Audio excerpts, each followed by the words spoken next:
ഒരു നാണയത്തിൻ്റെ ഇരുവശങ്ങളായിട്ടാണ് ഞാൻ ആധ്യാത്മിക ശുശ്രൂഷയെയും സാമൂഹ്യ ശുശ്രൂഷയും കാണുന്നത്. ആധ്യാത്മികത ഇല്ലാത്ത സാമൂഹ്യ ശുശ്രൂഷ അത് അധികം നാൾ നിലനിൽക്കില്ല. സാമൂഹ്യ ശുശ്രൂഷയില്ലാത്ത ആധ്യാത്മികതയും അതും ചിലപ്പോൾ ഒരു പൊള്ള ആരാധനയായിട്ട് മാറും. സാമൂഹ്യ ശുശ്രൂഷയുടെ ആ പ്രാധാന്യം ഞാൻ കാണുന്നത് യേശുവിൻ്റെ ജീവിതത്തിൽ തന്നെയാണ്.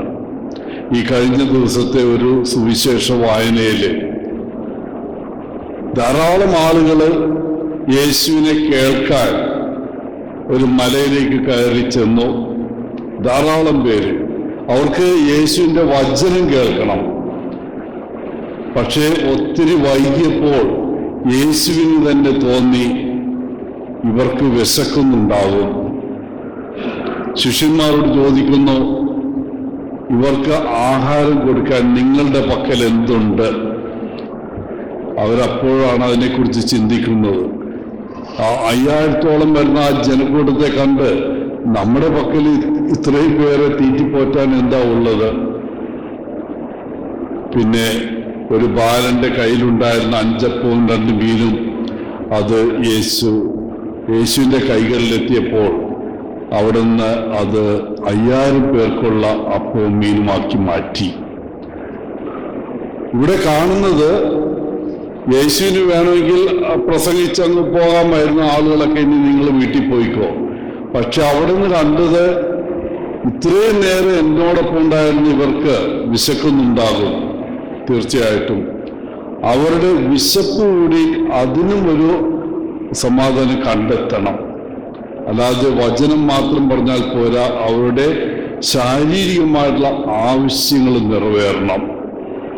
തിരുസഭയിൽ പ്രത്യേകിച്ച് നമ്മുടെ രൂപതയിൽ ഈ ഫൊറോനയിലൊക്കെയുള്ള സാമൂഹ്യ ശുശ്രൂഷ അതിൻ്റെ തന്നെ പല ഉപവിഭാഗങ്ങൾ എല്ലാ ജനങ്ങളെയും സ്പർശിക്കുന്നതാണ്. കുട്ടികൾക്ക് വേണ്ടിയുള്ള ചൈൽഡ് പാർലമെന്റ് മുതൽ വയോജനങ്ങൾക്കുള്ള ആ ഫോറം വരെ, അതുപോലെ തന്നെ വിവിധ മാർഗങ്ങളുടെ SHG, ആരോഗ്യ ശുശ്രൂഷ, പാലിയേറ്റീവ് കെയർ, ഇങ്ങനെ വിവിധ രീതിയിൽ നമ്മൾ ഈ ആളുകളുടെ ശാരീരികവും മാനസികമായ ആവശ്യങ്ങൾ ആധ്യാത്മികതയോടൊപ്പം തന്നെ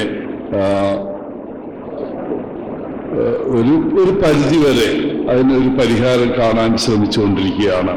അപ്പം അതിന് തീർച്ചയായിട്ടും രൂപതയിൽ നേതൃത്വം വഹിക്കുന്ന ആഷിലച്ചനും പിന്നെ ഈ ഫൊറോനയിൽ അനിമേറ്റ് ചെയ്തുകൊണ്ട് വന്നത് ഇവിടെ പല കാര്യങ്ങളും എനിക്ക് തോന്നുന്നു നടക്കുന്നത് റെജിയുടെ ഒരു തീക്ഷ്ണത കൊണ്ടാണ്. അതേസമയം റെജിയോടൊപ്പം സഹകരിക്കുന്ന മറ്റെല്ലാവരും തീർച്ചയായിട്ടും അഭിനന്ദനങ്ങൾ അർഹിക്കുന്നു. നമ്മുടെ ഈ സംരംഭത്തെ ദൈവം അനുഗ്രഹിക്കട്ടെ. രണ്ടും ഒരിക്കലും വിട്ടുപോകാതിരിക്കട്ടെ. സാമൂഹിക ശുശ്രൂഷ മാത്രം പോരാ, അത് ആധ്യാത്മികതയിൽ ഊന്നിയതായിരിക്കണം. ആധ്യാത്മിക ശുശ്രൂഷ മാത്രം പോരാ, അത് ഇങ്ങനെ മറ്റുള്ളവരുടെ ആവശ്യങ്ങളിലേക്ക് കടന്നു ചെന്ന് ഒരു സാമൂഹ്യ ശുശ്രൂഷയായിട്ട് മാറാൻ ഇടവരട്ടെ. എല്ലാവിധ ആശംസകളും നേർന്നുകൊണ്ട് ഞാൻ നിർത്തുന്നു.